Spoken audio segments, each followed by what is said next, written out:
Mona Eltahawy is a columnist and commentator on Arab and Muslim affairs. She joins us again tonight from New York. Hey, Mona. Hi. So it's the question of the day. What's your take on what Hosni Mubarak had to say today?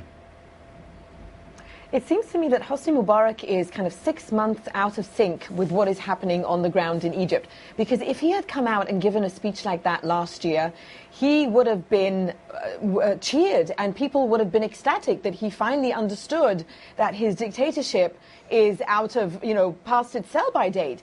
But the fact that he's doing it now, after more than 1 million people hit the streets of Cairo in answer to this revolution against his 30 years of tyranny, says to me that he continues to kind of try to stumble and fumble and catch up with the speed of the street that is basically telling him, you are way beyond anything we need now. I think it's quite amazing, and it must be stressed, that these peaceful protests, peaceful mass uprisings have pushed Mubarak and Obama both to give 2 speeches. I think this is something that we must salute the Egyptian people for. What's your sense of the street? I know you've been talking to some of the people that were in Cairo today. We heard the clip of them chanting, leave, leave, leave. What's your sense of what people are thinking in Cairo tonight? Well, unfortunately, I haven't got any calls from Cairo today because the last remaining internet lines and cell phone communications were shut down by Mubarak, which just goes to speak to just how hard he's fighting this uprising. But I did watch what was happening on Al Jazeera English Live, and you could hear as he was speaking, as you showed in your news report, people were really angry and they were just not buying it. And they were saying, we're not leaving, he's leaving. And, this is a monumental moment. This is a monumental moment for Egyptian history. I would never, ever have imagined that Tahrir Square, where I took part in a protest in 2005, that at its height could only draw 3,000 people, today drew 1 million people. I think Mubarak is totally out of touch. And I think, the one word that was missing from your analysis of Obama's speech was that he said now. He said peaceful transition of power now. And I think this is the message that Mubarak needs to hear. I was going to ask you about that. I thought that was a key word. But it could be interpreted as the transition begins now. What is your interpretation then of what Obama said, and what did you want him to say? Was that enough?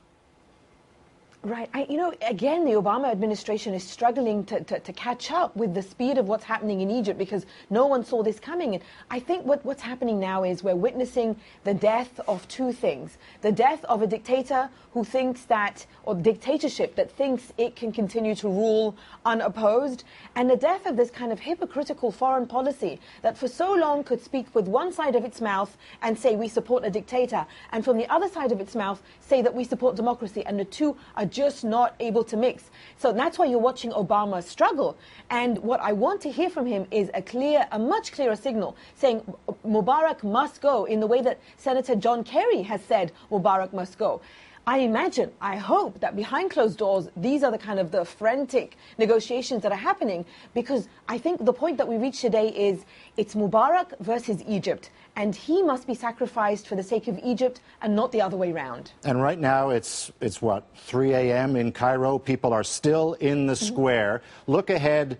We wonder what's going to happen Friday, this week. What do you see happening now, the next few days anyway?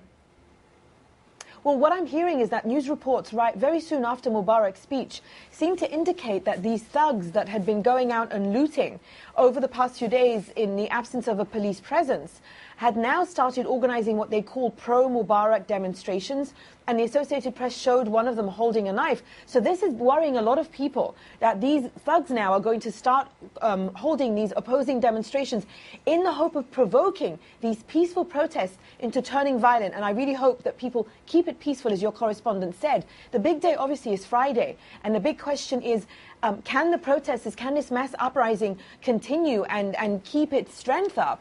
And my hope is it does, because it's clearly winning. You're watching a dictator struggle, and his people are telling him, you are done. You must step down now. Mona, thanks. I'm sure we'll talk again soon. Thank you.